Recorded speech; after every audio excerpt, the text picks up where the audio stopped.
Hi, I'm Brian Murphy. I'm the author of Bonza Life. Why did I write such a book? Because I'm a baby boomer, and there are 5 million of us in Australia and many more millions in America and around the world. But my story is about my upbringing here in Australia. Look, when I read the contents of the book, it says it all. It starts out with my parents, and I told the story of my parents and what a great influence they had in my life. I went on to the memories of my boomer childhood, which were just so many happy years, feeling secure under the modelling of my parents. They were great role models for me and really made a difference to my life. Very black and white world in those days because that was the 50s. We didn't have much colour.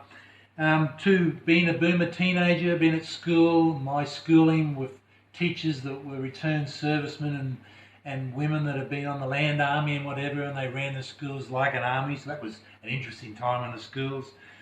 To being a conscientious objector to the Vietnam War. I mean, that was a big deal in my time as a baby boomer, and I felt very much against it.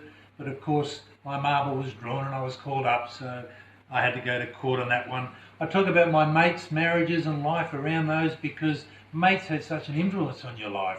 And we were all married young, so in my 20s I was married and young children, and all the struggles that came with that and how we supported each other through that.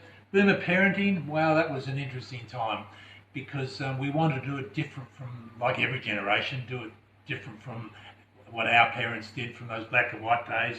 And we'd already had the booming 60s where colour came into our worlds and the Beatles influenced our thinking and we were all liberated. So they were very interesting days.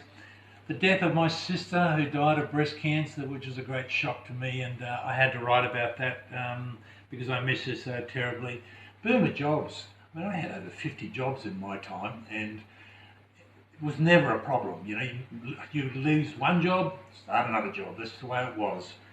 The big difference, of course, was when the new millennium came, and of course our skills from the industrial age didn't match up with the info age, so that was a problem in itself. But I got through it and went on to New Zealand, where I helped baby boomers over there. I ran a group called Grey Skills in New Zealand, was the founder, and became quite well known over there through it.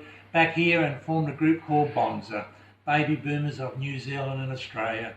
And that's what I'm doing now. I'm still running a website and a blog that I do daily, and I really enjoy doing that, representing my generation, which, as a biased thing to say, is the greatest generation of all. I believe it strongly, but I want to make sure that their transition to retirement is exactly what it should be, and I'm putting in a great effort and research to make sure that happens.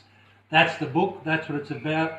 I hope people enjoy it. I know that some people, particularly boomers, will think that was much like my life, but other generations may not know about boomers, and I feel that a Bonza Life will let you know what it was like to be a boomer and why we are so very proud of our generation. Thank you.